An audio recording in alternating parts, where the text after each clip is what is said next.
Good morning, everyone. I'd like to call the meeting to order. Welcome to our guests. And so, as we do have some guests, we'll go through a quick introduction. We'll start with Lane. Work this way. Good morning. I'm Lane Johnson, the Director of Corporate Services. Good morning, Ariana Nielsen, Executive Assistant.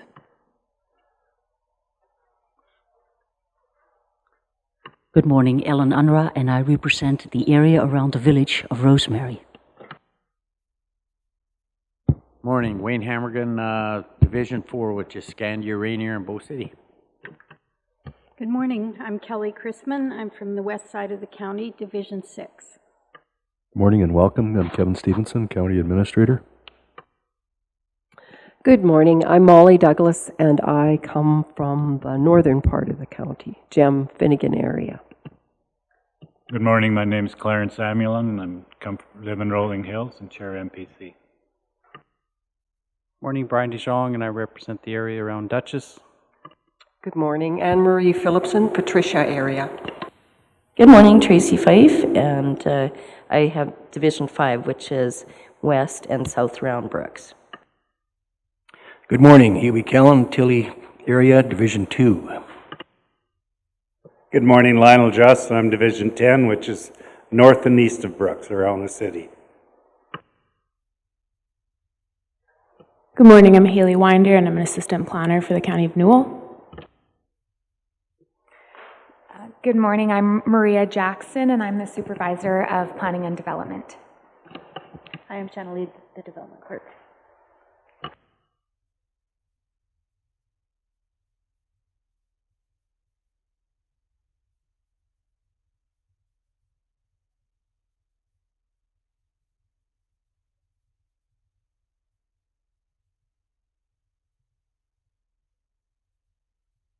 Okay, thank you very much.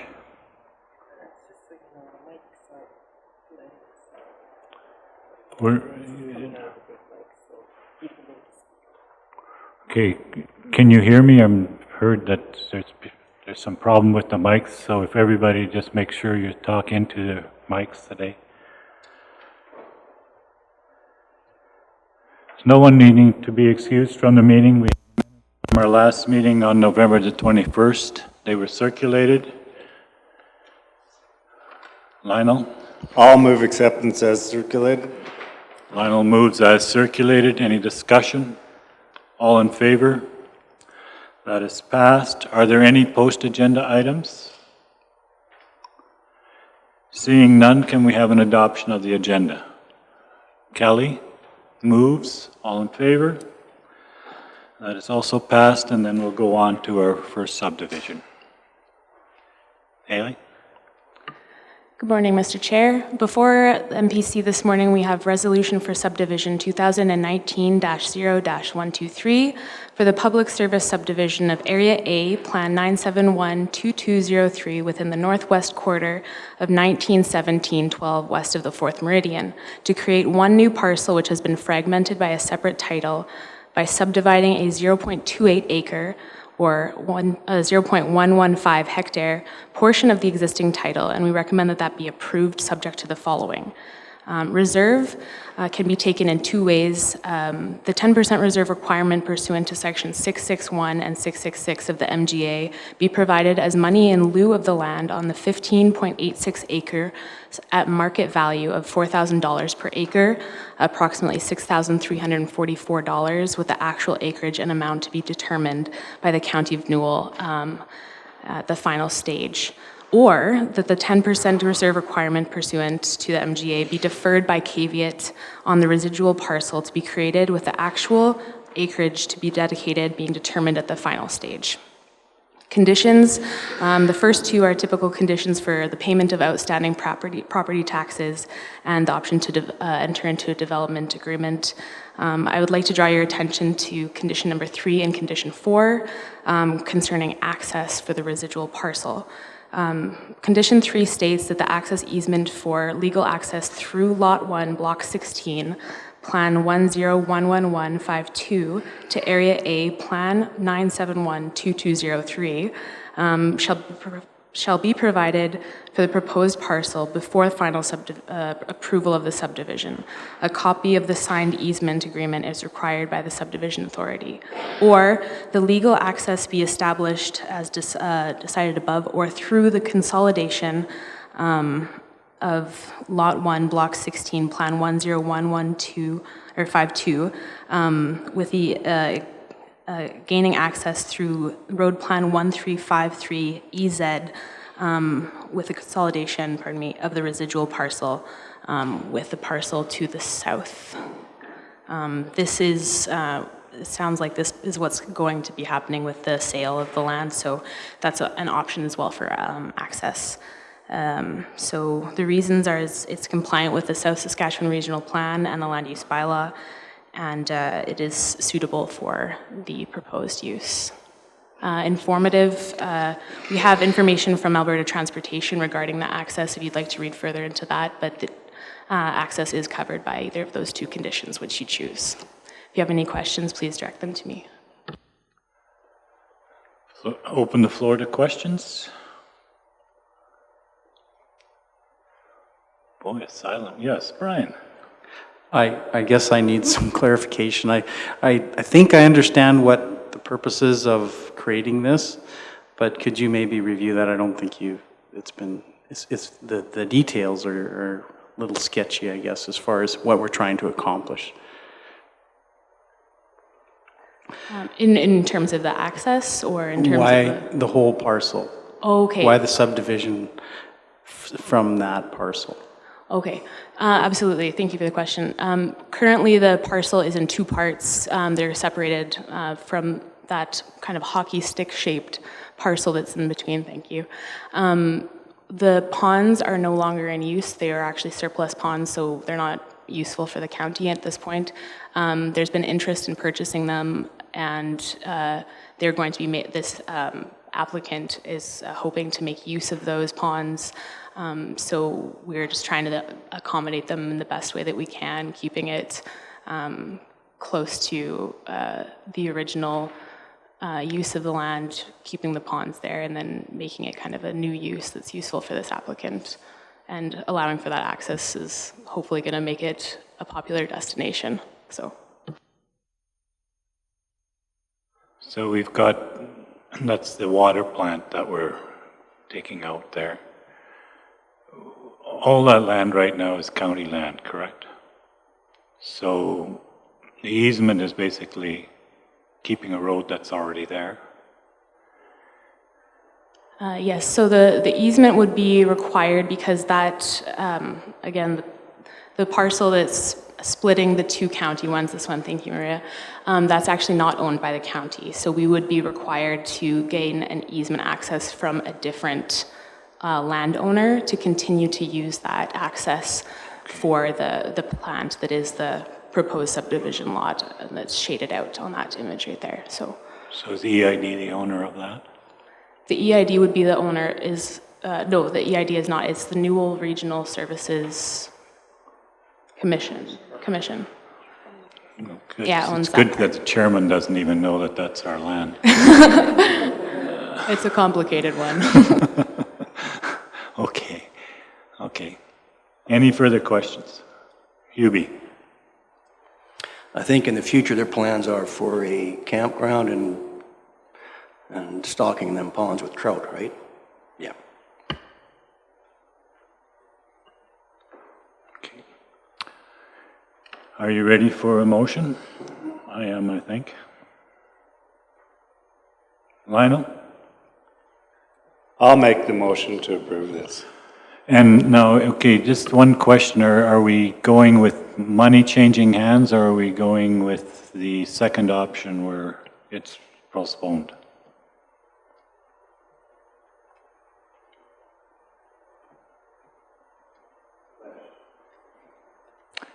What's the recommendation? You've given us both options. I don't necessarily have an opinion either way on them, but it's a payment by the county up front or a payment by the landowner at a later date. So, Kelly? I think historically we've taken the money up front and taking care of the money until it's needed. So I would suggest that we continue with that practice. Haley? I believe that that's probably a good idea in this case because it is county land. It's not necessarily money that's leaving the county. It's kind of staying within. You're paying yourself for your reserve. So it's, whatever you choose. I'll go with that recommendation. Okay, so we're changing. The money is being handled up front, and then we're done with it. Yeah. Okay, all in favor? That is passed.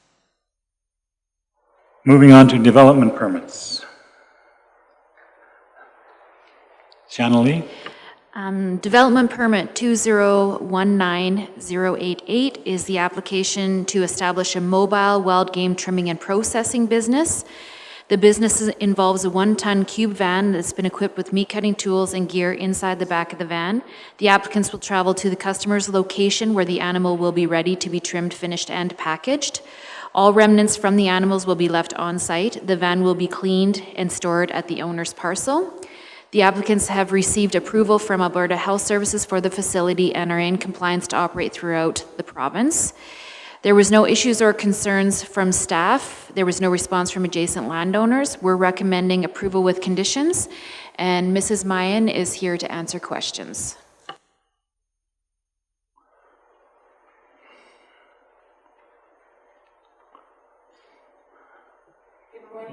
Trish, would you have anything to add up front? We would just like to thank you, first of all, for accepting or looking at our application. This mobile unit, we're not looking to take it away from any of the operating butchering businesses that are in the area. We're trying to provide a service to wild game hunters when they capture their animal and the butcher shops in the local area do not have room to take them in. We're trying to provide them another avenue that we can come and provide them that service that they can't get when they need it. Well, I think it's a rather unique business, and certainly we're not against that at all. So, further questions? Anne-Marie? There is one condition that you cannot have more than 2 non-resident employees, and I was just wondering if that would limit you for now. It's such an exciting business. I could see that you're going to grow and that you maybe need more than just 2 non-resident employees. So is that a limiting factor, or you think it's okay for now? Right now, it's okay with just 2 of our employees. If the business does become a big success, which we're hoping it will be in the County of Newell and area, that if we do need to hire more employees, then we definitely would do that. Which would just probably mean that you have to have another application or to stay kosher, I guess. Would you guys be able to remove that condition if we needed to down the road to have more employees? Right now, it's just the 2 of us operating this. We foresee, hopefully, that it will get busier during the hunting season, and of course it is just during the hunting season, which is a limited time, but it can become very busy that it would take more than 2 people to operate it at one time, because we all do have full-time jobs and we do this at the after hours, that if we did it 7 days a week, we're going to get burnt out, and we'd like to provide the opportunity for other people to be able to do this as well. Is there a particular reason? Are we concerned that traffic is going to be too heavy or something, or what? Is there any real reason for that?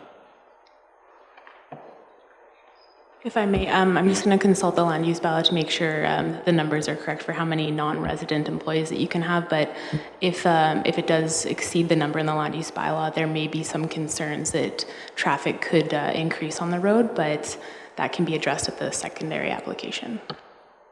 Anne-Marie?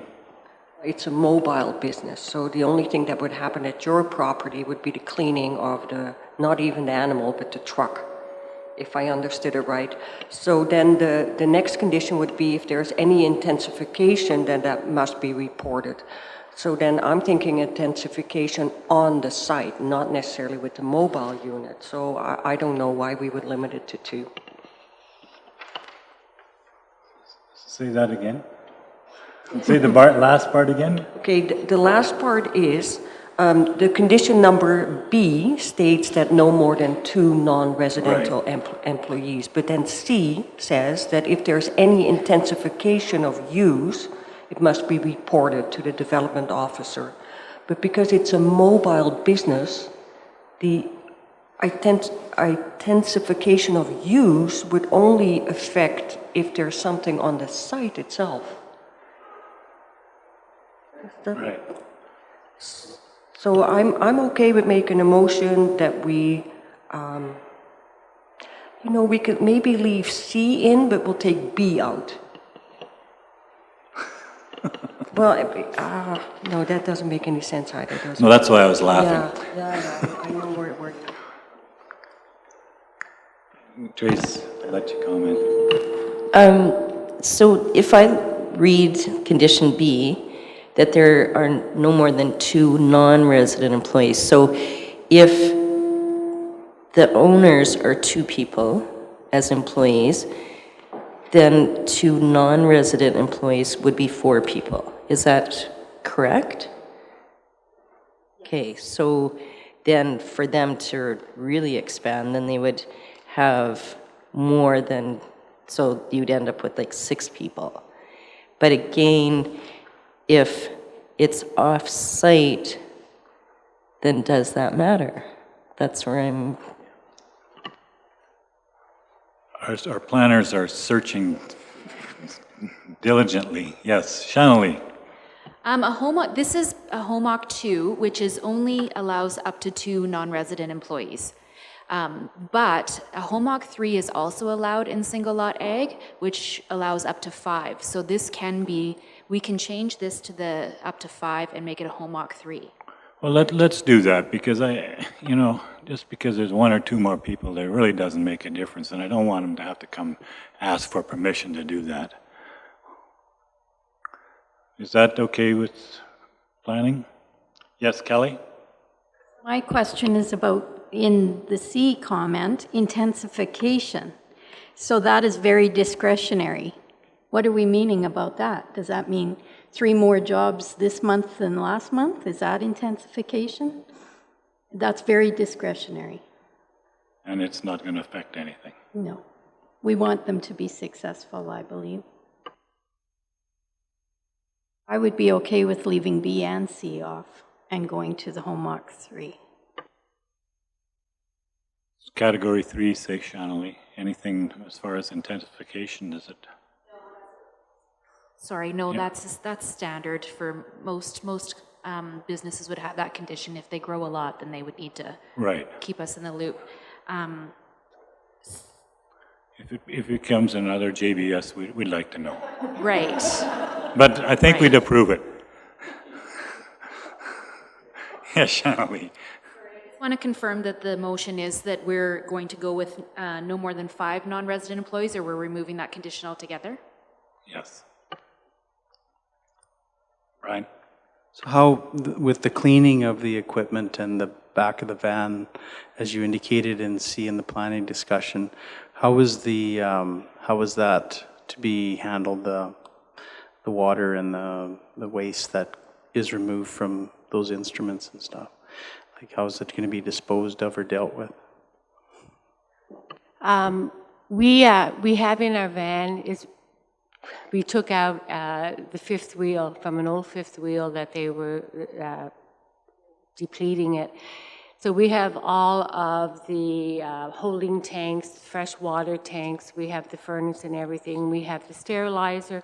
We use the E-Chem, which is food safe. We use the E-San sanitizer. We use the chloroform for cleaning.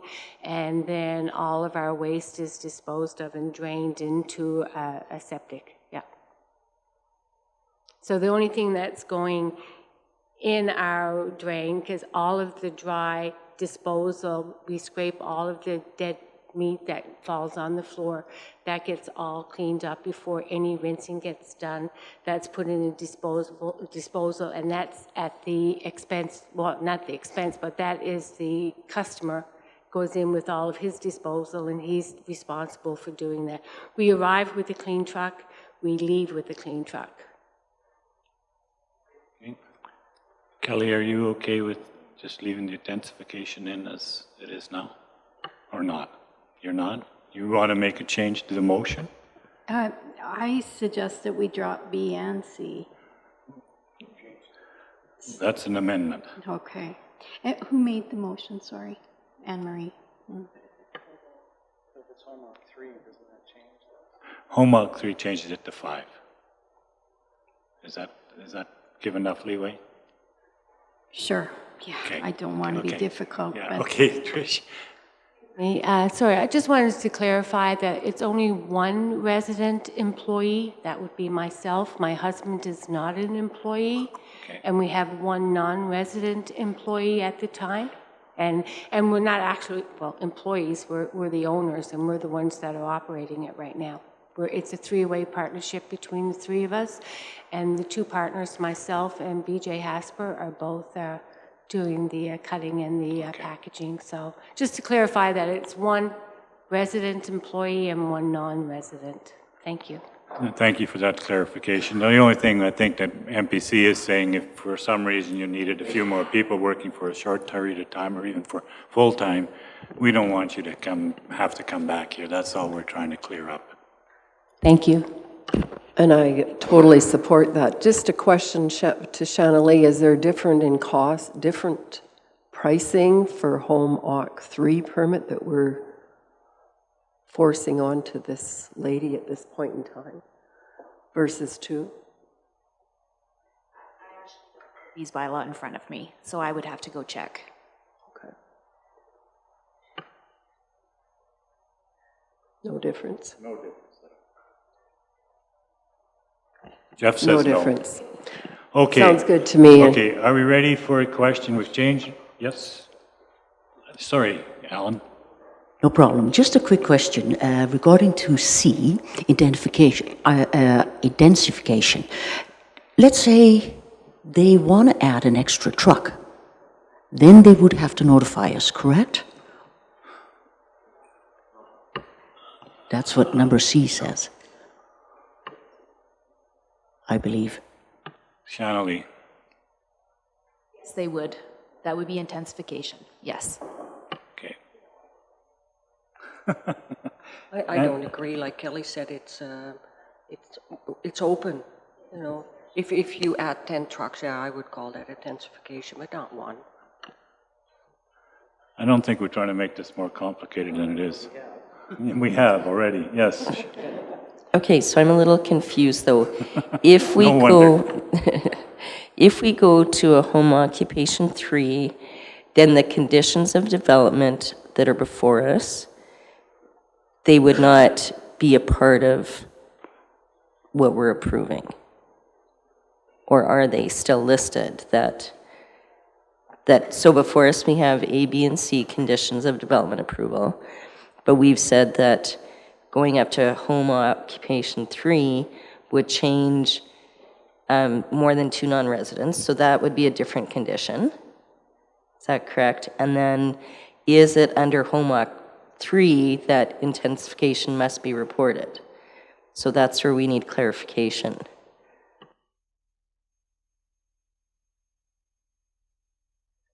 As per the land use bylaw, intensification within the home OC 3, you're allowed up to 5 non-residential vehicles, so anything exceeding 5 would have to come back. But at this point, it sounds like there's 1 vehicle, is that correct? So adding 4 plus 1 more would absolutely need to come back and get our discretion for that. So hopefully that helps, yeah.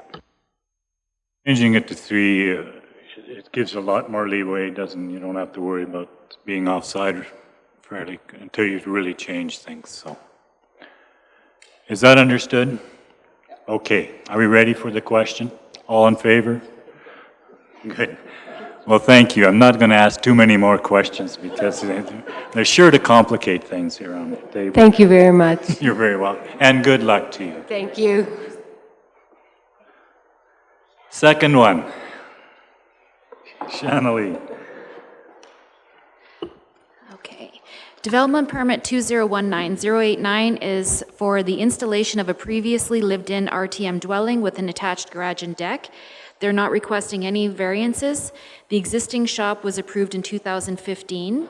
The RTM and garage were built in 1994 and will be moved from McGrath. And there should be there should be photos in your package. We're requesting the minimum security deposit of $5,000. There was no issues from staff. There was no response from adjacent landowners, and we're recommending approval with conditions. I'm not going to say it, but I will anyway. It's pretty straightforward. Can we have a motion? Are we ready for that? Yes.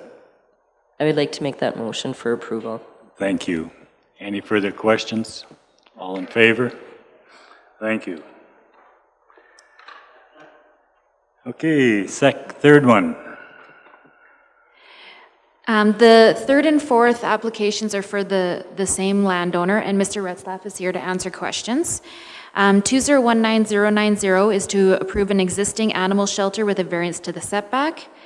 The dwelling was approved in 1981. The applicant removed 3 existing animal shelters and replaced with the proposed shelter in the same location.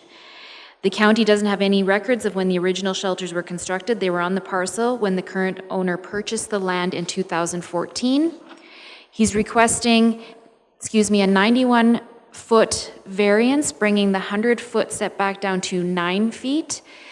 The applicant has obtained approval from Alberta Transportation. Municipal Services has requested that we add the condition that if the structure needs to be relocated, that it will be relocated at the landowner's expense. There was no additional comments from staff. There was no issues from adjacent landowners, and there was no response from the Village of Rosemary. We're recommending approval with conditions, and again, Mr. Retzlaff is here to answer questions. Okay, questions? Yes, Ellen. Yeah, just for clarification, later on in the day, we're going to have an IMDP with Rosemary and the county, and there is a map, and I'm wondering if Mr. Retzlaff is in the fringe area. I don't believe so, because he is across the road, and it looks to me from the map that he is not in the fringe.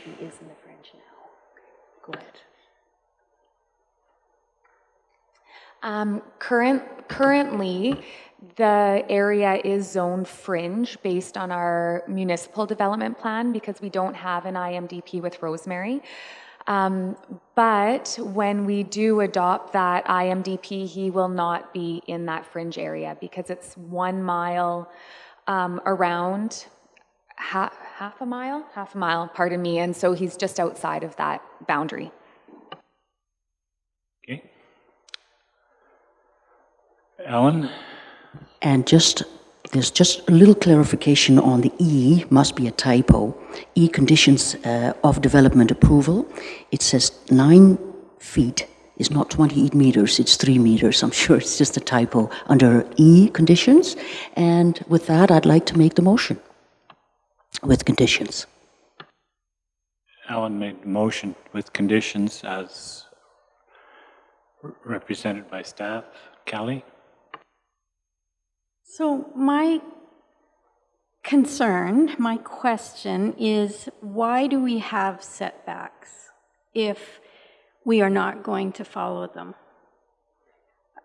To me, 9 feet, if we have a south wind, that road is snowed in. Anybody help me out? I understand the project is there, it is built. Did we approve it 10 years ago or 15 years ago when it was built?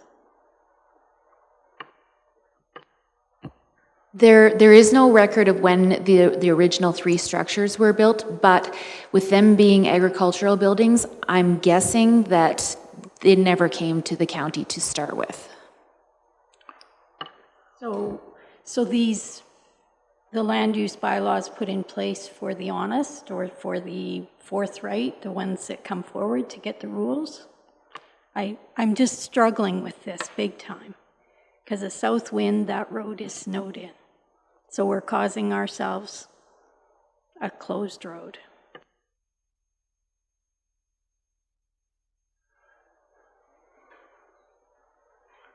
Anne-Marie?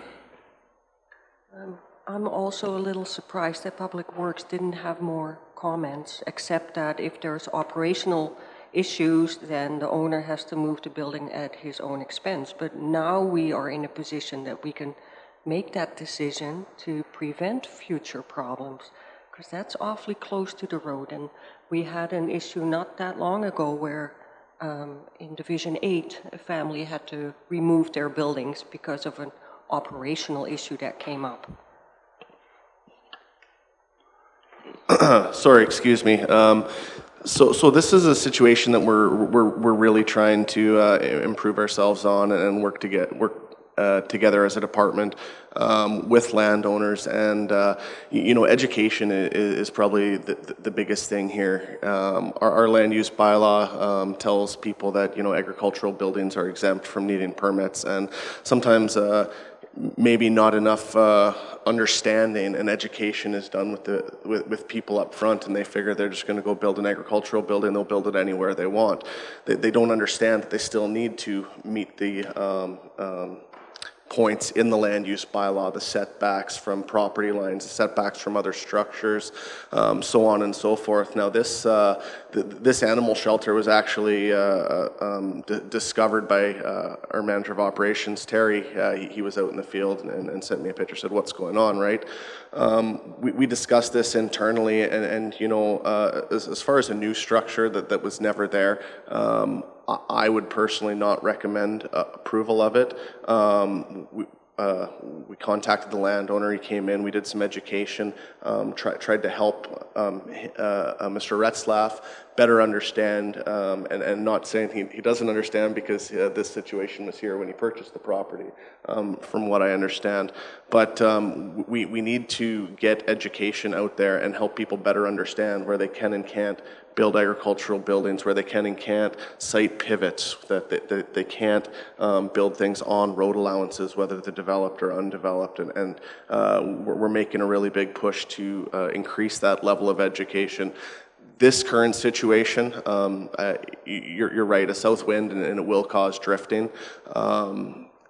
I don't believe in the past we've ever had any major issues here, and I guess in an effort to educate and work with the landowner in this situation, because of that fact, that would be why we would recommend approval. Again, 9 feet down from 100 feet, we have setbacks in place for a reason, but our land use bylaw is also a document of interpretation, and it's not a one-size-fits-all. So where 100-foot setback is best practice in the majority of the areas in the county, we do know that we offer reduced setbacks and variances to that. This one is quite substantial. However, we did contact the landowner, had him come in, discuss with him, and we asked him to come to MPC, and we would support it after discussing with operations, Alberta Transportation, because the big thing is Highway 550 turns north here, right? It's headed westbound to a four-way stop just east of this location, then it heads north. I don't know what could happen in the next 20, 30, 50, 100 years with the provincial highway network and the way it travels and where it goes. So that was one thing that municipal services and engineering did want. If MPC does consider approval of this permit, that, if we have an operational need, if we have a road widening project, if Alberta Transportation decides they want to reroute the 550 and go south of Rosemary a different direction, we want to ensure that this structure is permitted and the conditions of that permit do carry on with Mr. Retzlaff and any other future owner of that property. So that was long spiel of where we're at and what we're trying to do, but the main point is we're trying to get better upfront and help educate people with regards to the land use bylaw, and more specifically the agricultural district in the land use bylaw, and what, you know, an exemption to an agricultural building actually means. That it would mean an exemption to a building that is still built with the land use bylaw in mind, setbacks, variances not taken into account. So I guess, yeah, go ahead, Brian. Well, I'm not concerned about it at all, because you've got it written under G, and I'll read this. If in the future the county requires the structure to be relocated due to road widening, drainage, or other operational reasons, that's the key, operational reasons, it will be done at the landowner's expense. So Mr. Retzloff obviously knows this, I would assume, and if it becomes an issue for snow clearing or for drainage or operational issues, we have it in the permit here. So I don't have any issues with this. And do you have a motion already, Mr. Chairman? Yes. Okay.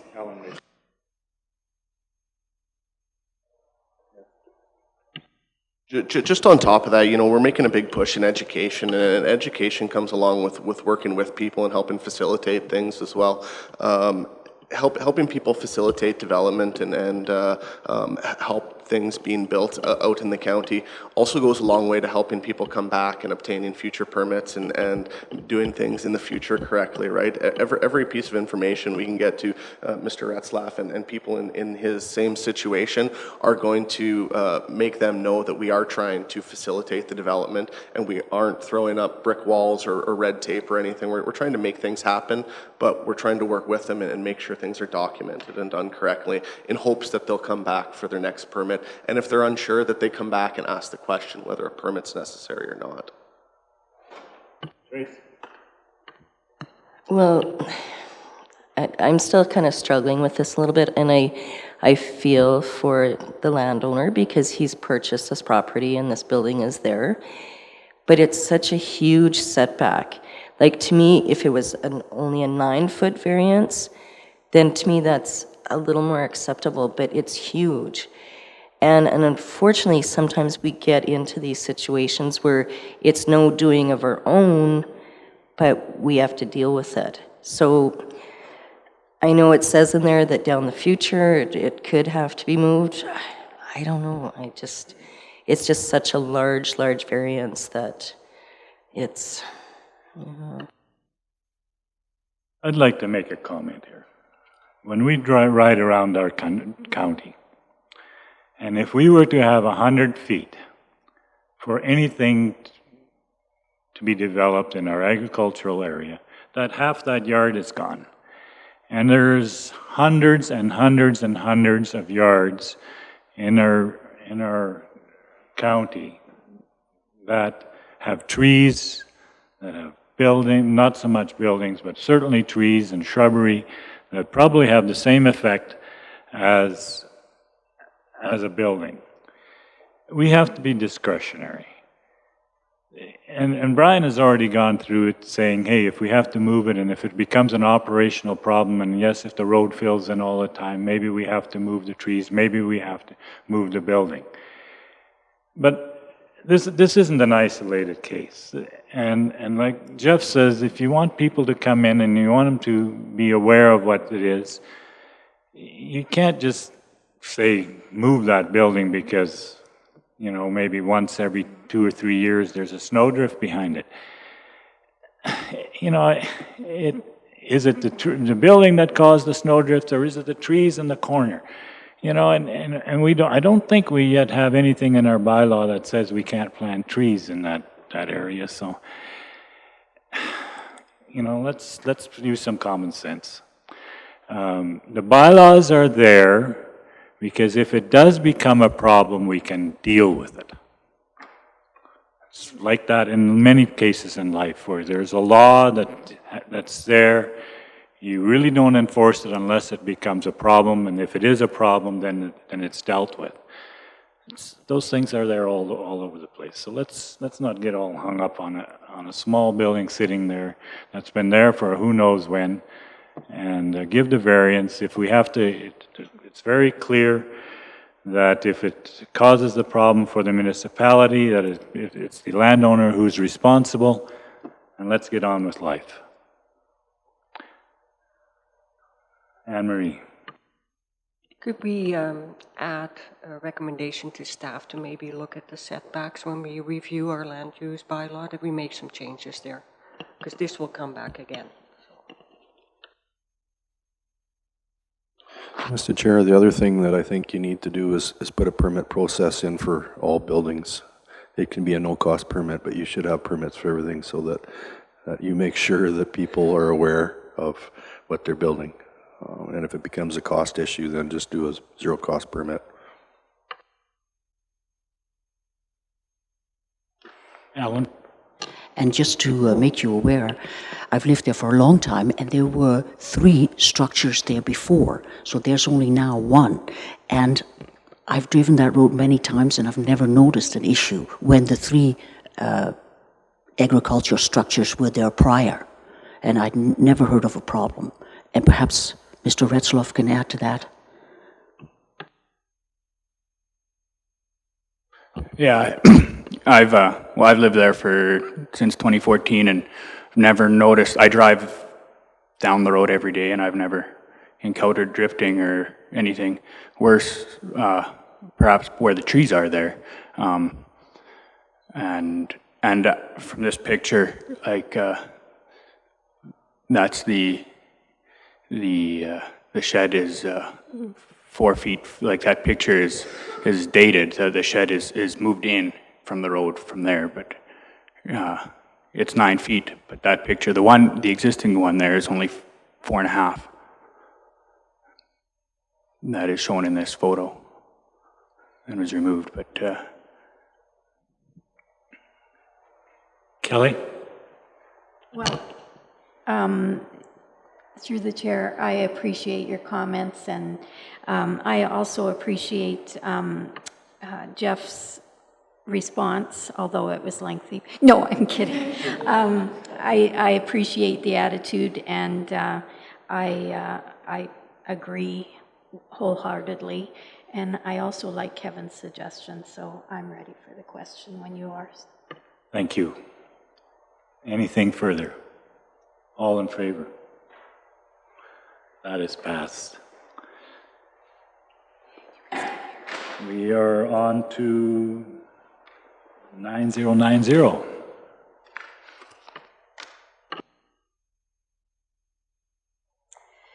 Development, we're on 9-1, right? I think. Right, yeah. This application is to approve an existing shop and 3 shipping containers with a variance to the setback. By approving these existing buildings, it will bring the entire parcel into compliance. The applicant is requesting a variance of 50 feet, bringing the 100-foot setback down to 50. There was no issues or concerns from staff. There was no response from adjacent landowners and no response from the village of Rosemary, and we're recommending approval. And again, this is Mr. Retzlaff's land, and he's here to answer questions. Are there any questions? Can I have a motion? Thank you, and thank you, Molly. She doesn't want me to call her queen. All in favor? That is passed. Thank you.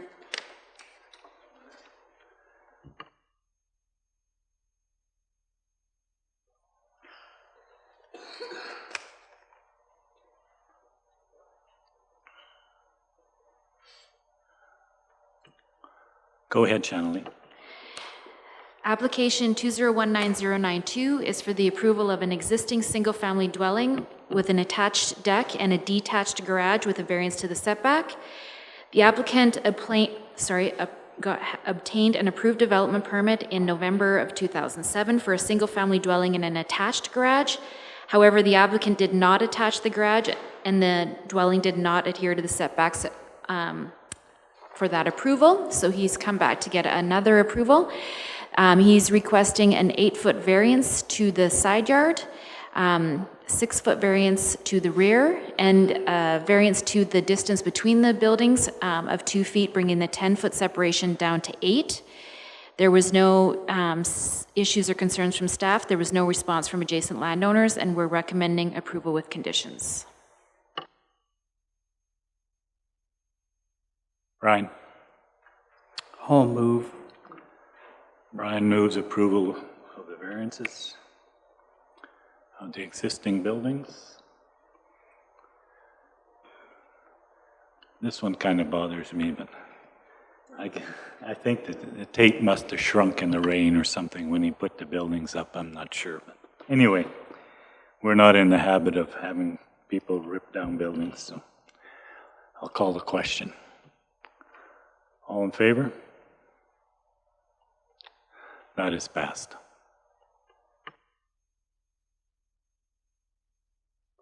We should work on that education part that Jeff mentions.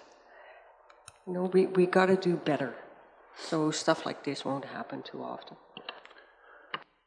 I fully agree, but you know, and I like Kevin's suggestion, but you know, I was well aware long before I got on council that I had to be a certain distance away from the road, and it didn't really matter that I didn't need a permit for a building. I went out and got it, so I'm not sure if that's the solution. I think it's just a lot of awareness. You know, we can have a big debate about it. I'm not sure that making everybody get a permit makes much of a difference. People that build buildings, most farmers know you got to stay away from the road a little bit. They don't always do it though. Yeah. So I don't know if it's the answer or not. Anyway, Haley? If I may, it is a difficult question when it comes to these types of large variances, and when setbacks aren't being met. You absolutely have the authority and the power to, as a county, to impose a stop order, make an example potentially. I know it sounds bad because you don't want to put landowners at the expense of their own money to fix these problems, but if you want to, like, that might be an education mechanism in and of itself to impose these buildings to be taken down and show that this is a standard that we would like to adhere by. I'm not suggesting that that's absolutely the way that you go. I'm just suggesting that that might also be a way to address this problem and to educate. Because unfortunately, like you said, Clarence, it is, Mr. Chair, it is something that people should be aware of. A lot of the times they are, and if there's precedence for these variances, then they might just assume that it will be a variance for them as well. So absolutely your prerogative, but that is available to you as well. So, Brian? Well, I have to ask myself, why aren't we permitting these, making it so they have to be permitted? I mean, ultimately, that would be the check in the system. So we're allowing agriculture a free pass, and as a former farmer, I don't see that, you know, you're putting up a $100,000 shed, for example. You know, the cost of a permit is minimal. It's a small fraction, as we all know, with any development you make. So suddenly we're saying to agriculture, well, because you're agriculture, we're going to give you a pass on something. I just don't see the logic for that. I mean, we're faced again with situations that are put in our lap, which could have been rectified years ago. You know, I have a similar one right on my yard. My parents built a barn in 1967 that's it's probably closer than 9 feet from the property line. I mean, it's going to stay there till it has to leave. But the bottom line is, I know that those things, but how do we fix it from this day forward? Or from, you know, and the permitting process is a way to do that. It is a way. You're not going to catch everyone, but I think you can catch a lot of them. And at least it's a way to align with what our goals are, which is to reduce these conflicts and to make it more acceptable for our public works to be able to do their job and keep the setbacks within reason. And again, you know, the permitting process, I mean, let's face it, if you can't afford the permit, you probably shouldn't afford the building. So to say, well, we should do it for free, I don't think I would not support that. Lionel? I think we want to be careful just how rigid we become also. I mean, there's, like you mentioned, Clarence, there are many, many buildings that are non-compliant today, and they haven't heard a thing. And the only reason anybody's looking for variances is because of maybe a bank or somebody else who asked for it. Other than that, I have a building right in the middle of a road allowance. Should I move it? It was built in about 1940, a little before my time. But also, in a lot of cases, and I know I've mentioned this before, that sometimes our buildings don't fit our yards properly. And you have to put them in a place where they're not allowed. And we've all done it because we don't need permits, thank goodness, because that would be a pain. So I think we just want to be careful just how rigid we want to become.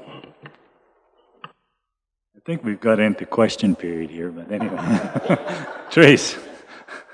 Well, I kind of think of looking forward into the future too, though, and as our world changes and more development occurs in our agricultural lands, that this sort of stuff needs to be in place. Like, we have these buildings, okay, well, if they are recognized, then they come and, do and ask for forgiveness later? So, which, that's what happens with older buildings like that we find that are too close or need variances and stuff. But I think we need to look into the future, and not everybody knows setbacks.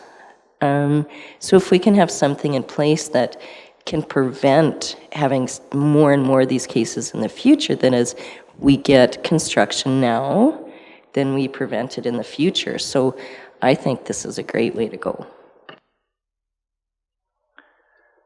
I'm going to close this debate because I think we need a whole day to discuss it.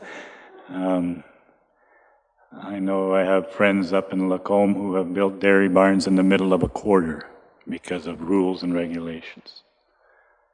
And, you know, we don't want to go there. And that's the point I was making earlier. Is there any difference between a building and a poplar tree which is 60 feet high? Maria. Thank you, Mr. Chair. Just one thing to add is that the land use bylaw is a fairly new document, so there's a lot of buildings that have been built prior to the land use bylaw. So then there were no specific setbacks at that time, or people weren't aware at that time what they should be. So I'm not exactly sure what it was in Mr. Retzlaff's case, but if that building was developed there prior to a land use bylaw, and then he just is revamping what was existing, I can maybe understand.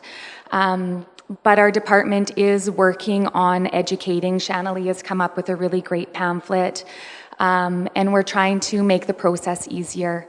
So hopefully more people will come in and talk to us about what they're planning. So yeah, thank you. Okay.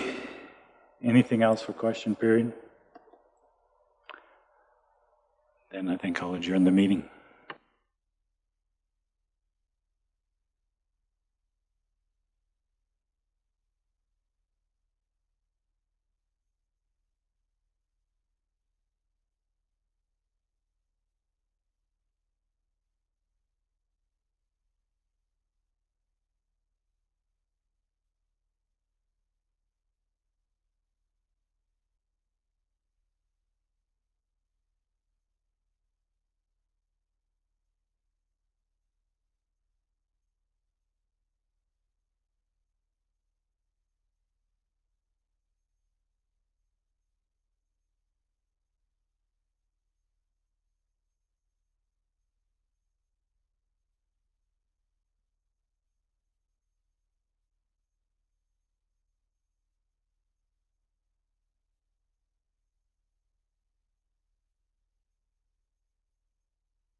All right, if we could get organized again to start our council meeting, that would be good. We have a few people lining up to present to us. Yes. No. Wrecked our day.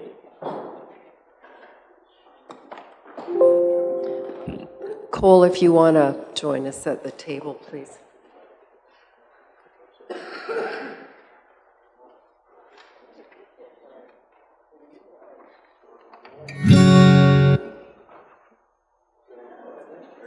That's a good intro, Cole.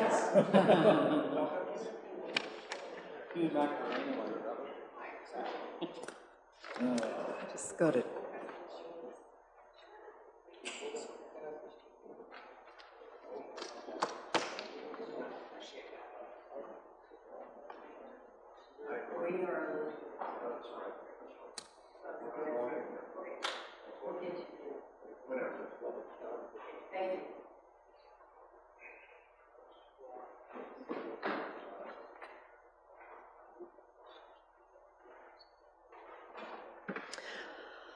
All right, I'll call our council meeting to order, and no one is needing to be excused from the meeting. Minutes from November 21st. Any concerns? Motion to approve. Tracy, all in favor? Opposed? Motion is carried. Post agenda items today. Lane. Do have one in-camera land matter. Okay. In-camera land. Any others? Seeing no other items, could I have a motion to adopt? Hubie moves. All in favor? Opposed? Motion is carried. We have some delegations today. One was at 10:45, which is Cole, and the next one was for 11. And then we have public hearings at 11:30 as well. So we'll just try and get going here, and we'll let Cole do his item, which is later on and is in our agenda somewhere at item 11. Okay, go ahead, Cole. Thank you, Reeve Douglas and councillors. I apologize for you not having a copy of my report. Got a little behind and there wasn't a whole lot in it, so I failed to submit it this time, but I'll just go through it, and if you have any questions. So we'll start off with the distribution systems in your hamlets. We've completed the fall distribution system flushing in Tilly and Lake Newell Resort, so that is part of our fall maintenance program, and that has been completed. In the County of Newell Water Project, rural water, we've mostly observed normal operations during the last 2 months. We did have 19 float and emitter issues that were called out to look at in the last 2 months, and we had 7 hookups. So we're seeing about the same average that we have for the last few years. We're averaging about 10 emitter issues, float issues, and 2 or 3 water hookups. Wastewater collection in the hamlets. All the hamlet lift stations have been cleaned out as per our regular fall maintenance. And we also installed some new stainless steel pump guide rails in Lake Newell Resort and Rolling Hills lift stations. They were really badly corroded and they needed replacing, so we upgraded them to stainless steel, and they should be good for several more years to come. So that was all done and completed. A little bit of housekeeping through Newell Regional Services. Just wanted to make note that we did hire 2 new employees. So if you happen to see a field truck out there with 2 people in it, we're doing some training. So we had one of our operators move on to Parkland County outside of Edmonton. And we had one with a work visa issue, so we hired 2 new operators. So they just started in the last few weeks. So that Brad Woods and Jay Kakadia are the 2 new operators that we hired. And the last thing that I have today is I've spoken with Mark Harbrick about this, and we've had a few call-ins from the city and from county customers concerning, and this is old news really when you think back to Flint, Michigan and stuff like that. We're usually about 5 years behind the States, and we're seeing it now. People have been reacting to an article that's been making the rounds on Facebook and some other things about lead in the drinking water. Alberta Environment and Parks dictates that we do lead testing in the distribution systems, and that includes all County of Newell's potable water. So we do regulatory testing. We've never had any bad numbers concerning that. And it's mostly, it should be noted that the infrastructure that you have in the ground isn't really conducive to having lead in it. It's in the fact that it's all HDPE or PVC or copper for the most part. So it would only be a concern if A, the water that we have is corrosive and would be able to leach out any lead that would be in any service lines, and they would be old service lines that have lead in it. So you've just spent a bunch of money on updating your hamlet's infrastructure for water.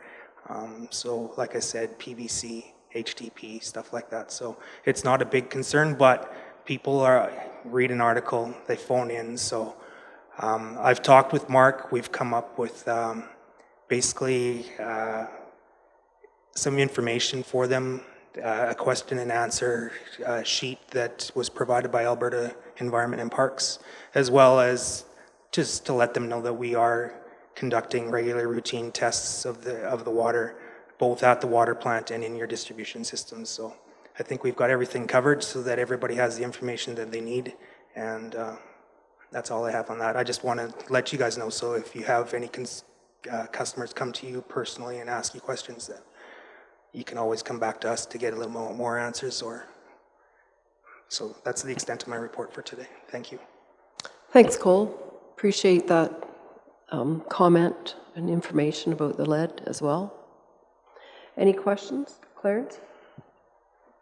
Is there, in our information on that particular lead subject, are we also making sure that people understand that it can also happen after the turnoff into their property, where there's still steel and coming into their house or in their house and stuff of that nature? That would be where they would come across it most likely. So it would be on their side, especially when you have some older facility buildings and they have older fixtures and older service lines, stuff like that for sure. So I'm not too worried about any of the infrastructure that the county or the city or even in our transmission mains, obviously.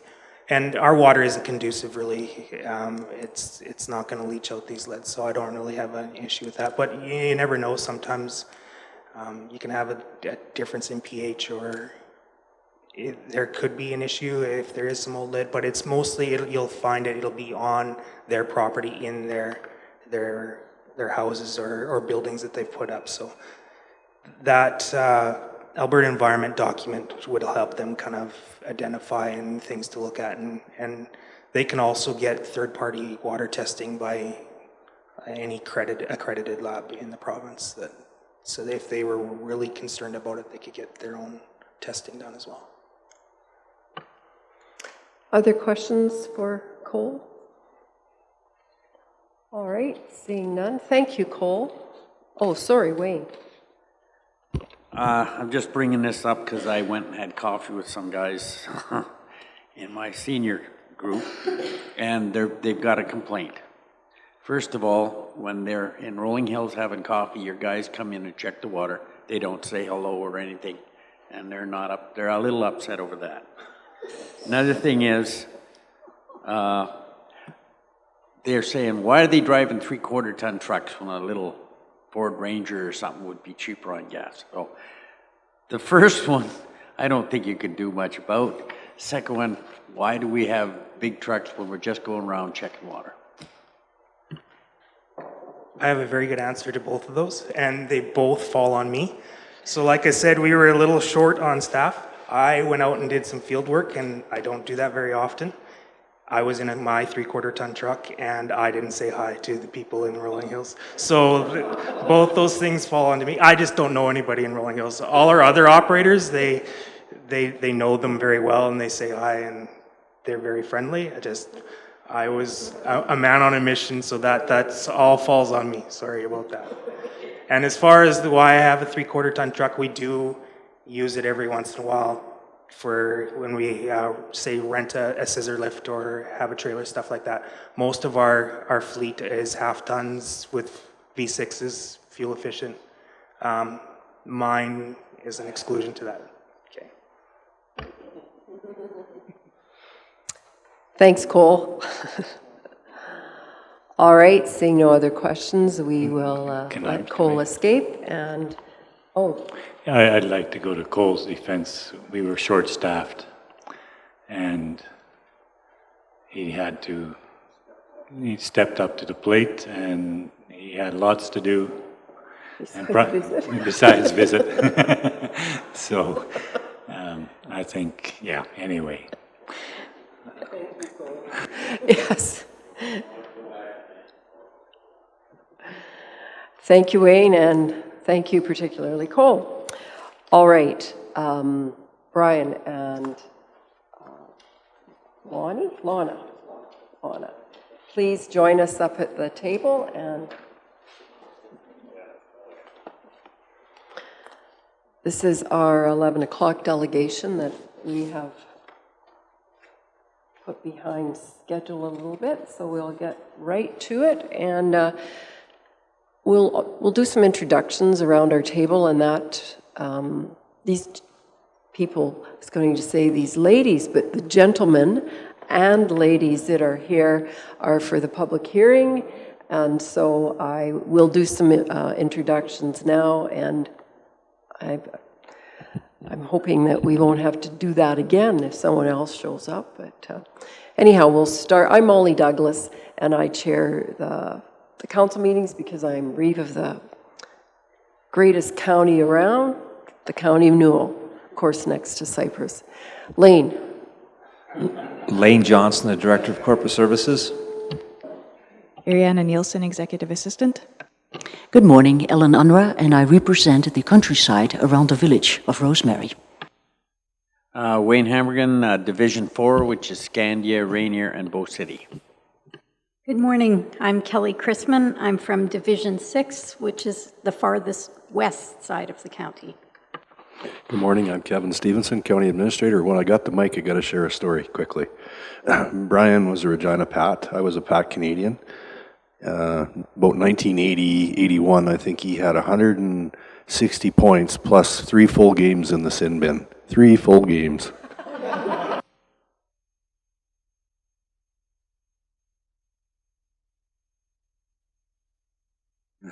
With that knowledge, you will have to keep her head up. Clarence Samuel in Rolling Hills. Brian DeJong, Duchess area. Anne-Marie Phillipson, Patricia area. Tracy Fife, Division 5, south and west around the city of Brooks. Good morning, Huey Kellen, Tilly area.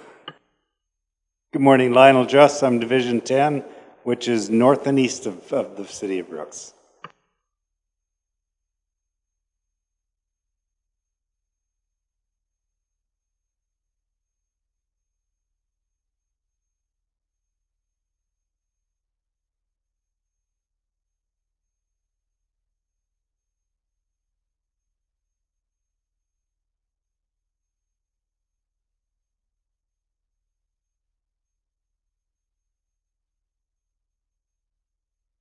We have our...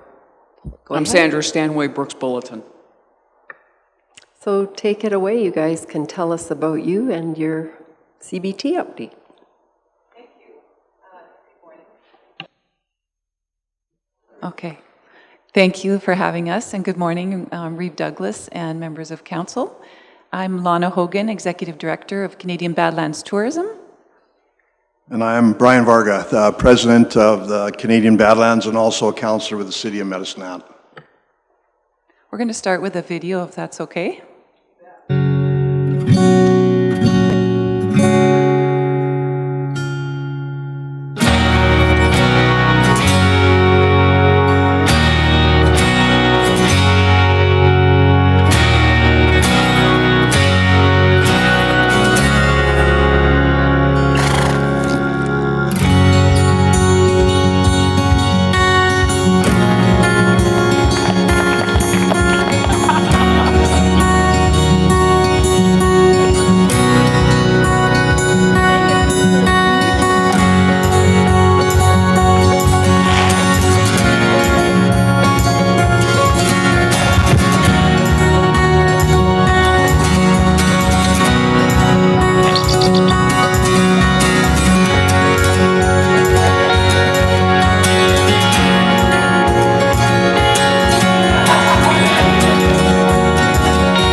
is a mystery here, waiting to be discovered. It's carried in the wind. It gets into your bones. A ceratopsian dinosaur. Through sandstone and dust, something wild lives in this landscape. Echoed through history, elevated by adventure.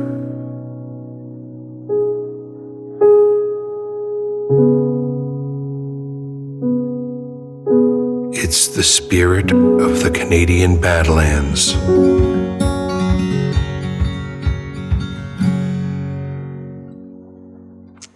Well, that's a little snapshot of this beautiful region and some of the hidden gems. I did give each of you a package, and I wanted to point out a few of the things in your package.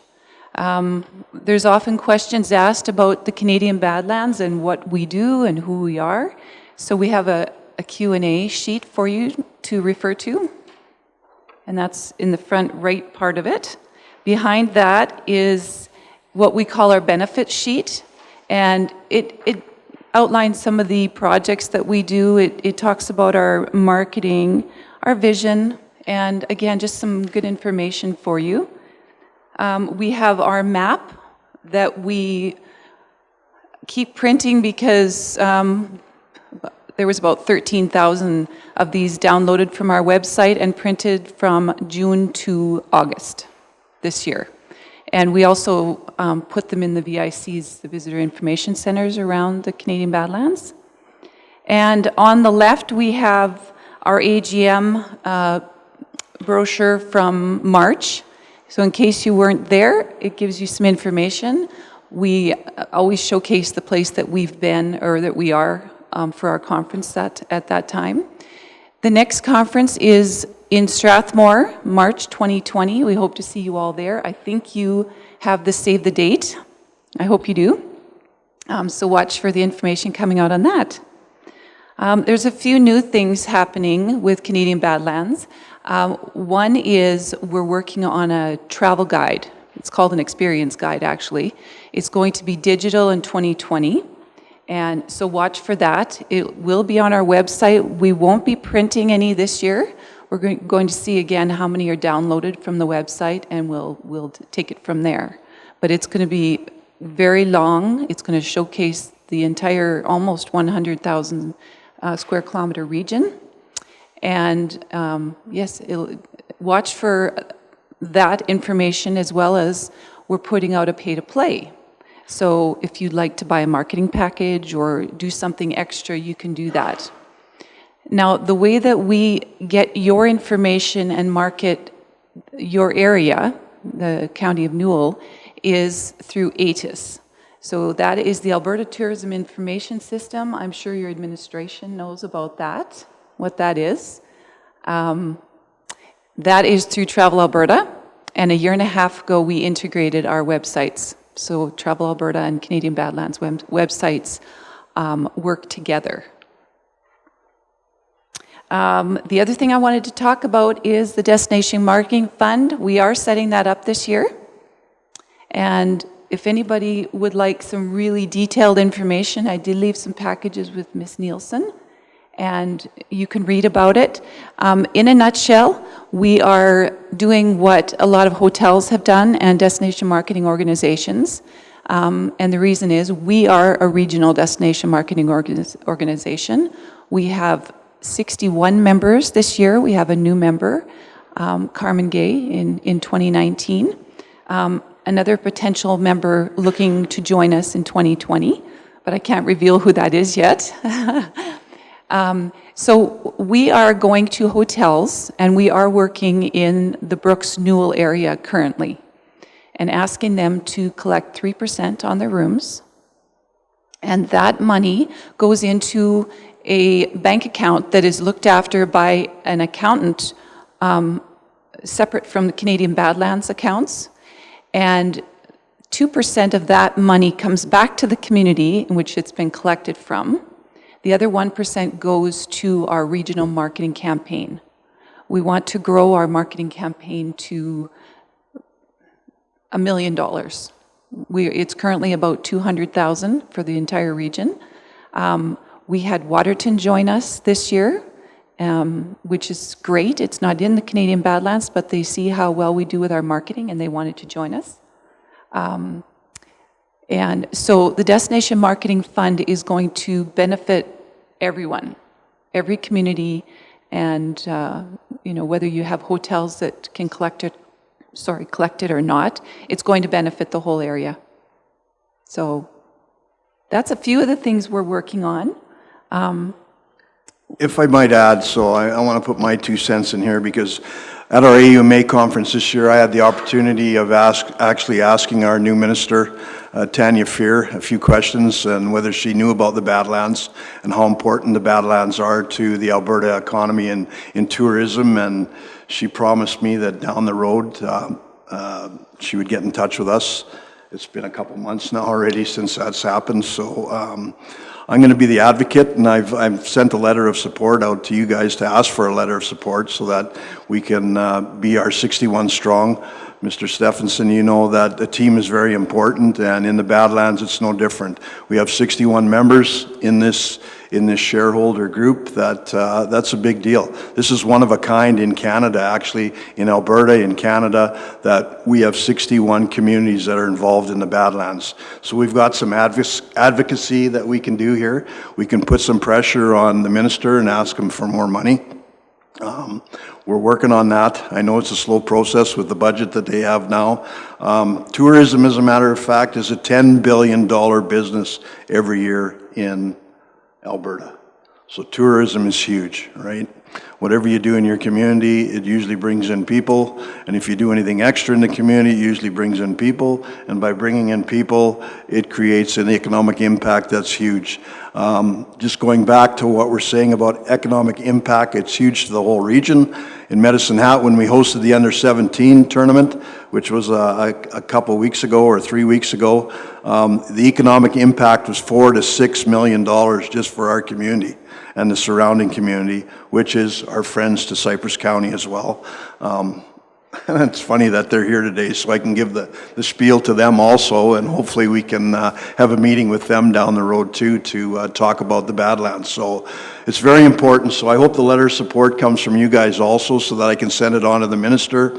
I've had some conversation with her twice now, which is great. She knows who I am. She knows the mustache. And whenever I send her a letter, she knows who it is. And I'm sure she gets a picture in her mind of who it is. So I hope she gets the letter. And I'm going to try hard to advocate so that the Badlands becomes the next iconic destination, rather than Jasper, rather than Banff.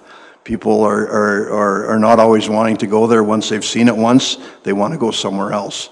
So we have the greatest region going, as far as I'm concerned, not only speaking as a president, but there's lots to do in our vast square miles of our Canadian Badlands, and with our 61. But we need your help also, right? We need you to be an advocate for us, to talk about the Badlands, to say you're part of the Badlands. It's very important that that positive message comes back, so that when anybody talks to you about the Badlands, it's a positive thing, not a negative thing. It's a positive, because we're going to work hard for you to try and make sure that everybody knows where the County of Newell is and what the County of Newell has to offer for the Canadian Badlands.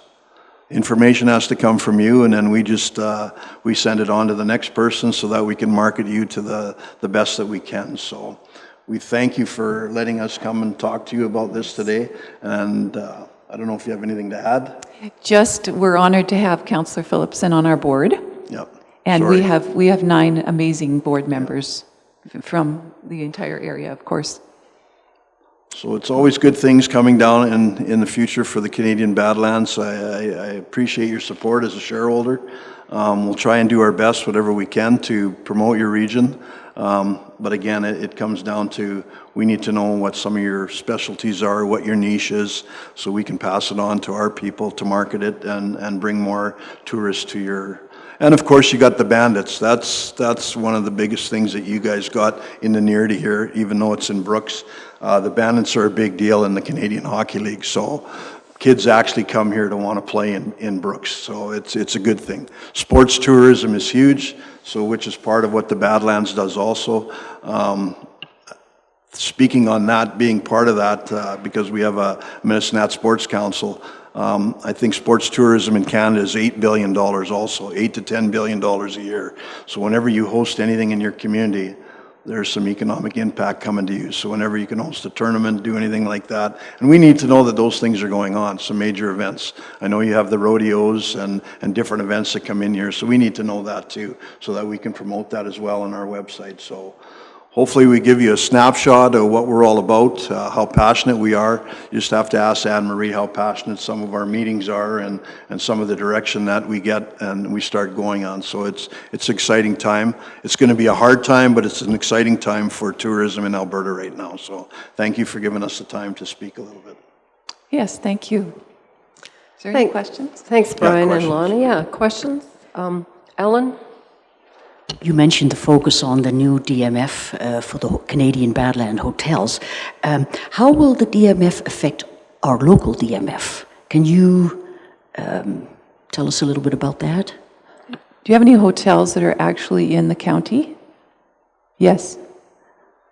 There are some Okay. in our villages, and then of course we have most of them are right in Brooks, mostly. Okay.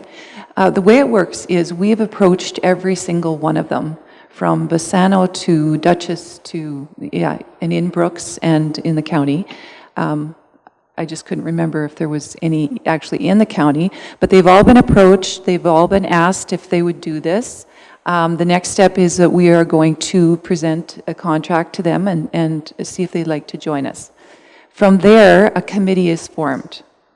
So there will be representation, hopefully, from the County of Newell and the City of Brooks, and we want economic development presence there. Any of the hotels that participate can have a seat on that committee, and when the 2% comes back to that committee, they decide how it will be dispersed. It has to be spent on marketing. So everyone at the table will have a say. Now, some of this money would probably go through the Newell Regional Tourism Association, correct? Or is this going to be a separate committee? No, it will go to the committee will decide who wants to manage it, who will manage it in the area, but the dollars will be spent by that committee.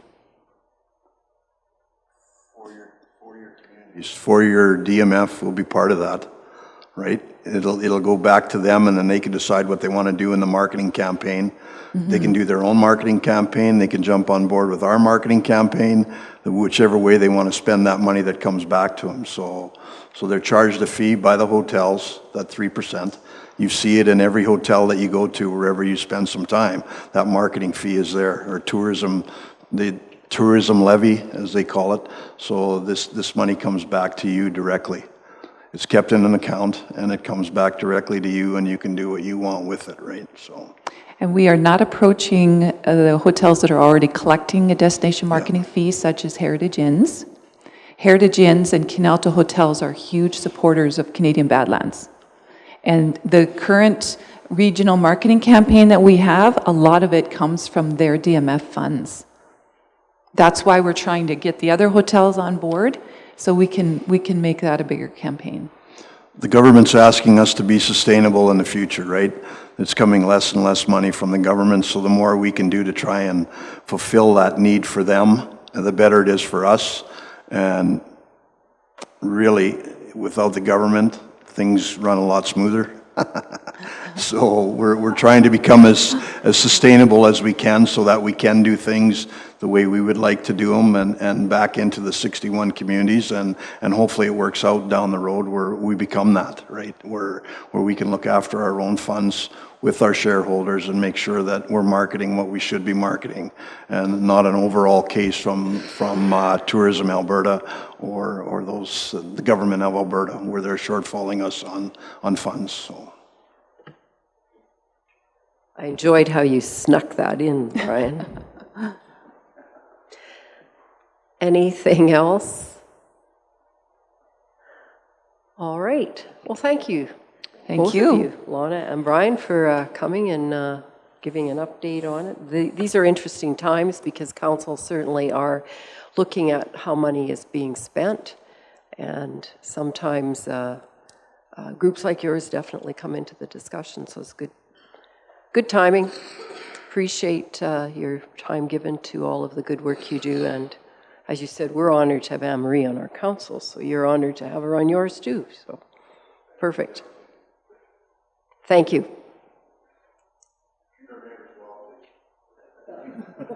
Do you? Do you?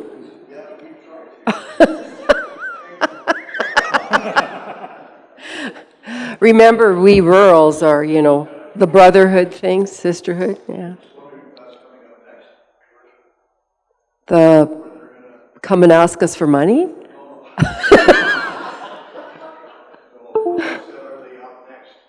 Yes, we have some public hearings that I think are of interest to them.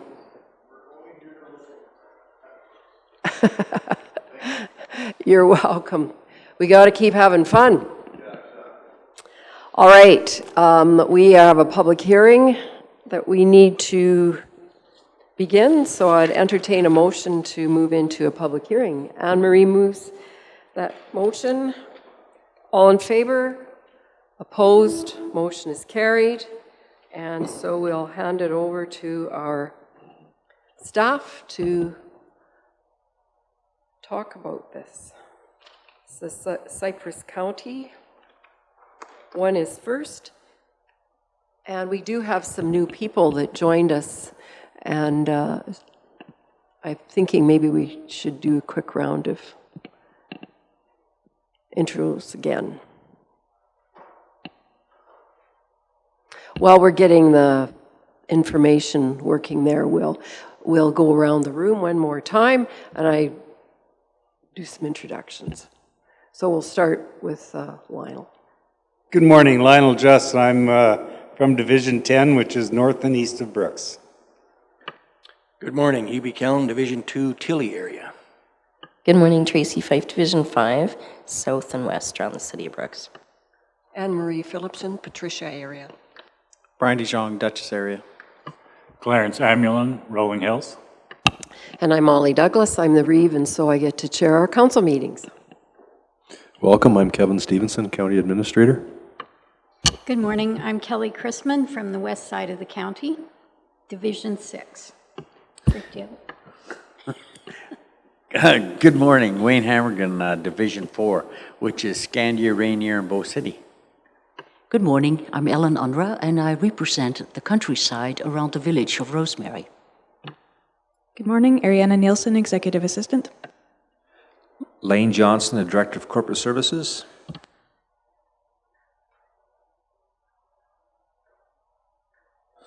Jeff Tiffin, Manager of Planning and Development and Engineering with the county. Thank you, Your Worship. My name is Kristen Harder. I'm with Dillon Consulting. Good morning. My name is Pat Maloney, and I'm with Dillon Consulting.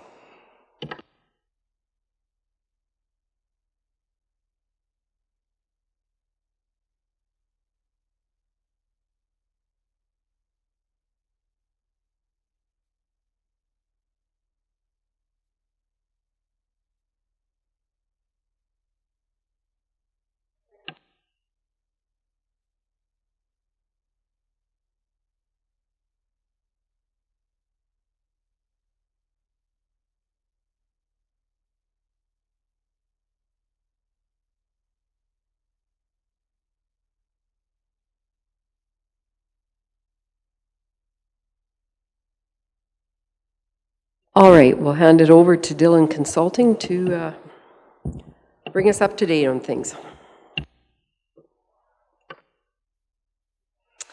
Thank you, Your Worship. So we are here to represent Dillon Consulting. We were retained by Newell County to do the Cypress County and Newell County IDP, as well as the Rosemary IDP, which we will get to in a few minutes. So as you are aware, you have IDPs already, but they're statutory documents designed to look at development in the boundary area between two municipalities and make sure that development that happens occurs without unnecessary costs to either municipality and any negative detrimental impacts. So in the hierarchy of plans, the IDPs fall between the regional plan. In this case, it's the South Saskatchewan regional plan, and then they are over and above municipal development plans and area structure plans. The provincial government set the mandate in 2018 that all municipalities had to have an IDP, so rural to rural, municipal rural does not matter anymore. So this is what spurred these IDPs. The IDP, the Cypress IDP outlines the intermunicipal referral process. It establishes the IDP committee, and it also outlines the steps for dispute resolution if a conflict are to arise between the two counties. And it also gives the counties a process for undertaking amendments in the plan. So we are here in the plan process at the public hearing, and we began with selecting the boundary area, and we completed a policy review, gathered GIS for the mapping to log any constraints or land use conflicts. And county administrations met in person at the County of Newell to review the first draft. We then held an open house on September 11th, and any concerns that we heard at the open house were largely due to changes, potential changes to landowner properties. However, the IDP is really a tool to protect private and public land, so once that was explained, we had no other concerns. The second draft was circulated to all relevant agencies, and now we are here at the public hearing where council may give second reading if they so choose. The municipalities chose a 1 mile boundary for the border, as development referrals in this space will likely be few and far between, and there's little growth pressure and no pressure for annexation. The mapping exercise was fairly simple, and it looked at any constraints or shared issues that the municipalities would need to collaborate on. And then from this analysis, we developed our policies. So the policy considerations ensure that all the MGA requirements are met. We look at transportation infrastructure, the natural environment, any naturally significant areas which are present in the boundary area, and then we determined that the best and primary use should continue to be agriculture. The counties developed joint policies on protection of native grasslands, in fire suppression, and in weed control, and then recognized that resource extraction and telecommunications will continue to be an ongoing presence, and that any residential development should be directed towards urban areas that's not already existing. And if you have any questions, I am here to answer them. Thank you. Questions? Carry on.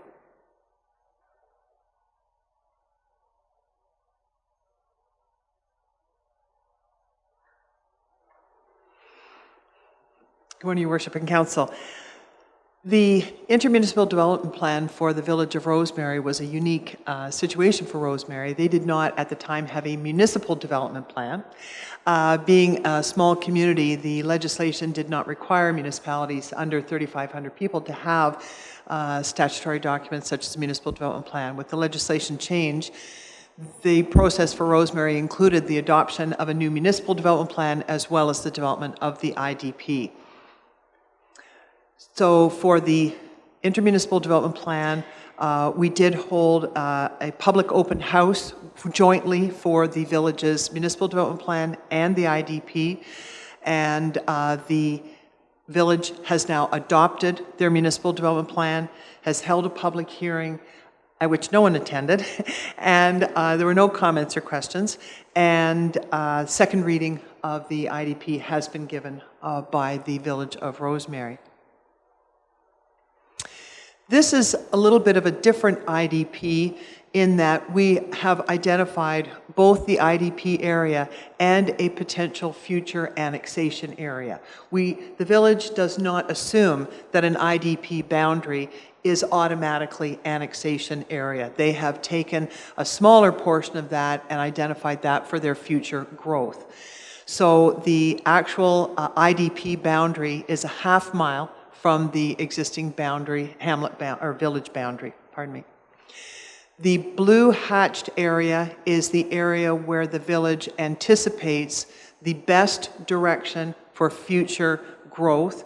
So should there be growth, and by the calculation of the number of lots in the village now, that could be many years in the future still, but should there be a future annexation, the blue hatched area outlines where it would be, and the balance of the IDP would remain primarily in agriculture. We have identified some significant development constraints. The sewage lagoon on the east side poses a setback for a number of uses, and therefore that was not considered to be an appropriate growth direction for the hamlet, the village, sorry. I know they're little, but they're a village, so sorry. The intermunicipal development plan obviously had policy considerations. The residential, the village wants to continue to grow while primarily single detached residential. They've identified areas for growth, continuations of existing subdivision areas, and they want to ensure that all future residential is attached to piped water and sewer services. Commercial and industrial, again, they've acknowledged that there are lands for future commercial and industrial expansion, and that they want to do that in consultation with the county, because most of that is on the edge of the village boundary with the exception of Main Street. Agriculture is strongly supported by the village and is considered to be the use in the IDP area for the majority. Transportation and infrastructure, that now that the village is getting piped water, they don't need the large potable water reservoir that they had, which is going to be partly redeveloped in the long term for residential development. They will continue to ensure appropriate services and connectivity. And then the social and economic policies talk about recognizing the individual municipal needs for appropriate social and economic development for the benefit of the ratepayers, recognizing that they are an integral part of the county as well. For the environment, they wanted to identify and protect significant environmental features and make sure that there was a benefit to the both municipalities in that area as well. And that's really the basis of the IDP, and I'd be happy to answer any questions. Questions? Clarence. I'm not sure if you can answer this, but I was intrigued by, I think it's on page 9 of the report or the plan. It says Fig 4 error, and the community currently has, it has to do with the population growth. What does that mean? Unreliable, or it's just a misprint? I'm sorry, that is a misprint. Figure 4 is the Village of Rosemary historical population. That's an error in some kind of a word conversion. I apologize. No problem.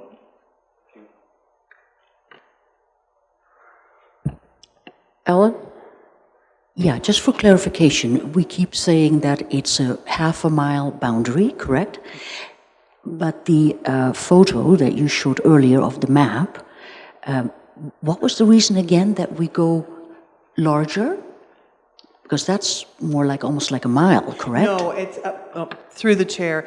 Those are actually quarter sections, not full sections. I know they're divided into quarters. It was kind of confusing when we did this originally. If you look at the roads, that is a half a mile.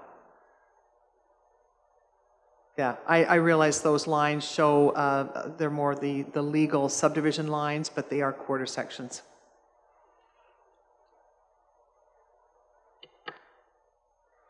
Other questions? Any other questions in regards to either of these plans, development plans? TC Energy is fine, they just want to be kept up to date on things.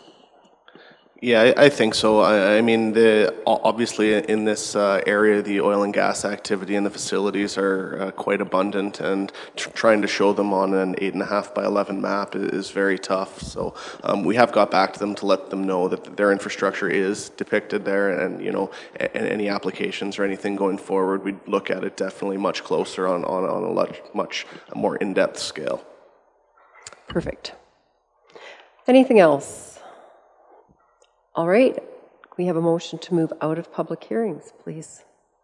Kelly moves. All in favor? Opposed? Motion is carried. And that takes us to the motion for bylaws for Cypress for the second and third reading. We need a motion for approval of second reading. Wayne moves. Discussion. All in favor? Opposed? Motion is carried. And for third reading, Anne Marie moves. Did you have a question, Clarence? There was a couple of things that kind of I questioned a little bit. One had to do with just a bit of a preamble on and it almost seemed to me something that could haunt us in the future when we were really hard on saying, do not take irrigated lands out of production as part of the guiding guidelines. And we take irrigated land out of production all the time. We do it when we build a yard. If we have a very good economic reason for doing so, we do it. I think that should be a little softer. I also get concerned when we talk about native grass and we don't mention a lot of our areas, especially when we're talking out on our lease lands. A lot of it is regrassed, and I wonder if we're not putting. It's the end thing to talk about native prairie today, and that there's so little of it left. We have a lot of land, and it's both in Cypress and in the county of Newell that was once broke and now looks like native grass. Is it native grass or is it not? Or is it something regrassed? I'm talking about that area down just south of Rolling Hills. I know as a kid I could still see the furrow marks in that ground. I think they're mostly disappeared now. And I'm wondering if we are trying to be politically correct when we really should be valuing all grass. Just some general thoughts on it. Just strikes me it's wrong. I know it's some of it. I know the South Saskatchewan River has a real emphasis on native grass, and sometimes I think it's just a little bit of an end thing that can come back to haunt you later. Just some comments.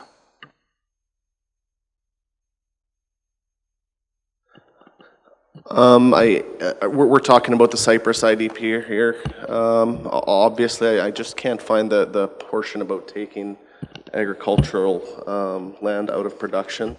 I mean, we still have the opportunity to make some minor amendments to this if possible, with some discussion with Cypress County. And through the chair, if I may, this is only the 1 mile strip that these policies apply to, that were jointly agreed to and discussed with Cypress in terms of maintaining it. I don't think it would prohibit anything being taken out of agricultural production should there be an application that's approved. But the idea is in this strip in particular to maintain it.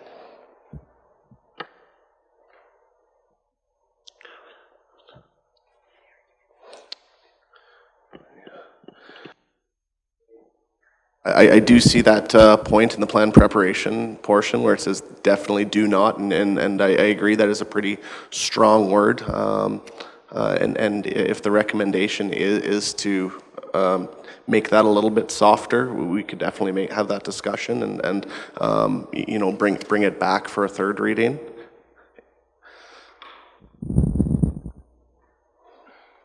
Well, I'm aware of, and I'm not sure how much irrigated land we have in that narrow strip, but I am aware that I think some of that area does cover where at one time there is regrassed areas. There are places that have been broken, and I don't think there really are native grass anymore. So I think that I think the terminology is perhaps wrong.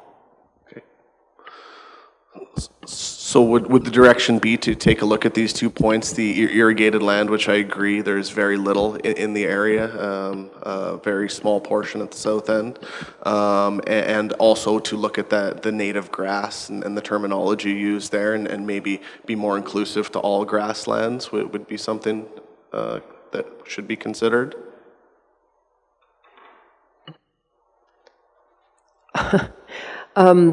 There's item 2.2 on page 6, 2.2A, says to give the priority to agriculture as the most important economic activity in the municipality. Is it necessary to state what we believe is the most important economic activity in the municipality? I don't know how other people around our table feel about that, but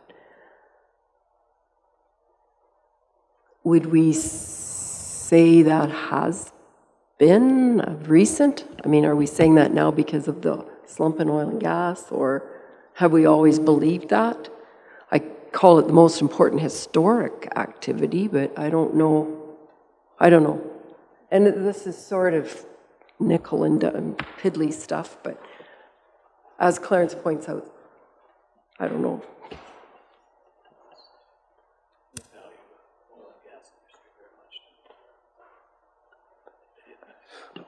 Yeah, so this policy is actually coming straight out of our municipal development plan.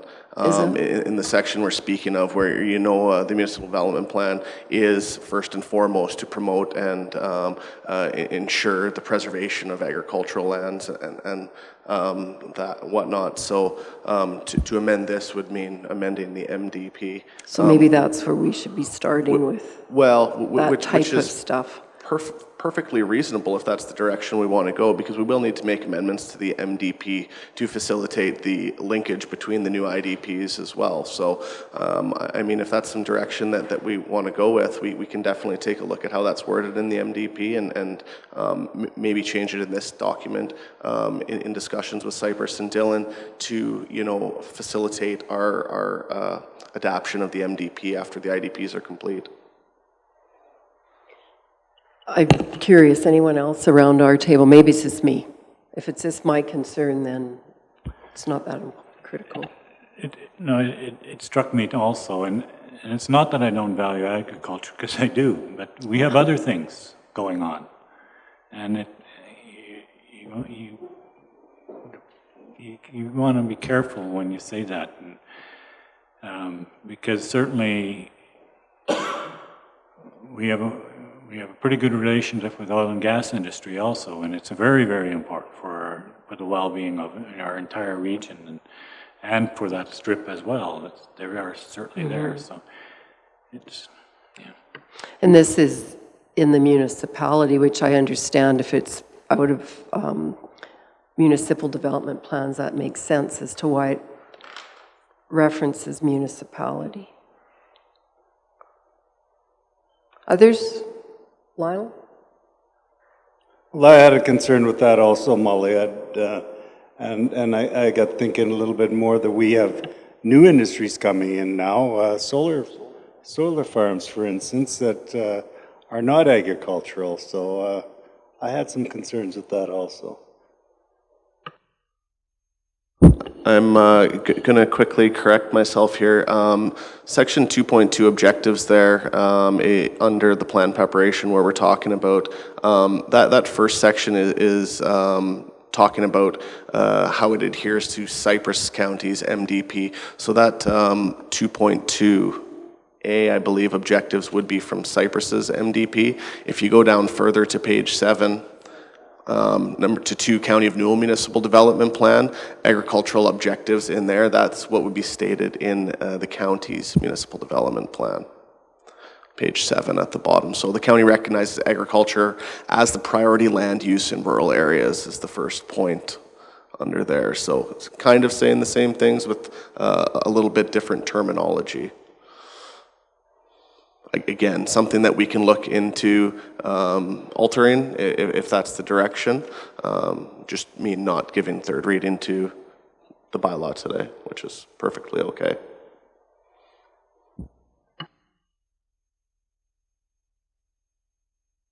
Thanks, Jeff. That makes, there's still a little bit of conflict there, I think, in our new ones too, because we say it's the priority land use, and then the next thing we say is agricultural diversification shall be supported, but what does that mean? Don't put up solar panels. So, yeah. Okay, so if we wanted to tweak some of this, we would have to do it before third reading. Okay. I withdraw the motion. Okay. So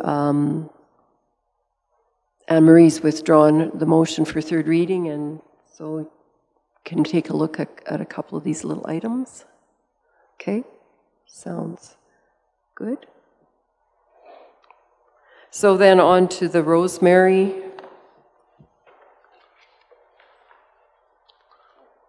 Oh, Brian. I'm just curious about the process in regards to public hearing with us changing some text. Do we have to go back to public hearing? No. Okay.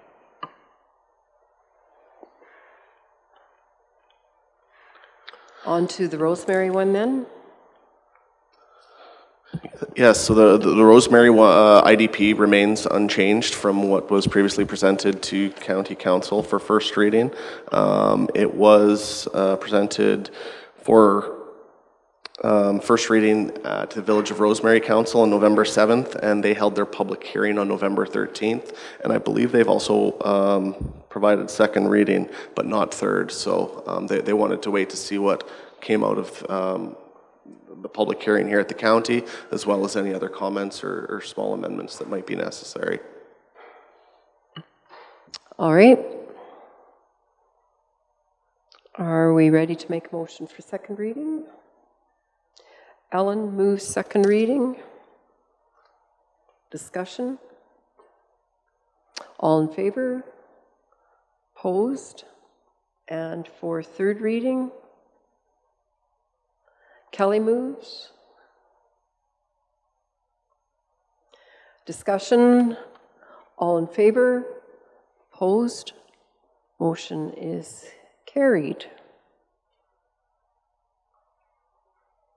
So we're right at lunchtime, which is perfect. Thank you so much, all of you Cypress people, for showing up, and thank you, Dillon Consulting, for the work you've been doing.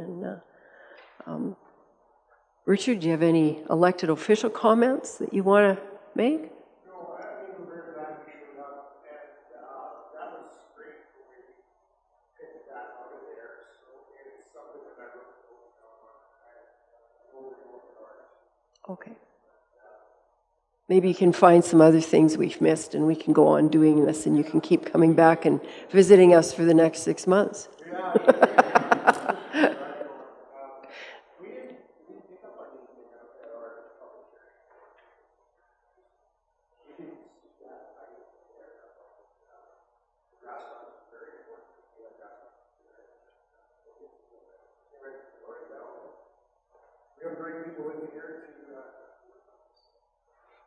I don't see it taking of that, but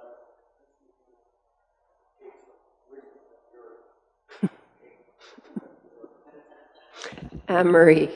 I was at your public hearing, and I left early, but you had quite a few people there with the greenhouse. So can you give us an update?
If you guys would like to join us for lunch, Ariana, we're good. I always just invite everybody for lunch, and Ariana is the one who plans lunch, so she says it's okay, we've got lots. So we can maybe carry on with some discussion, and which would be good, but we can break for lunch.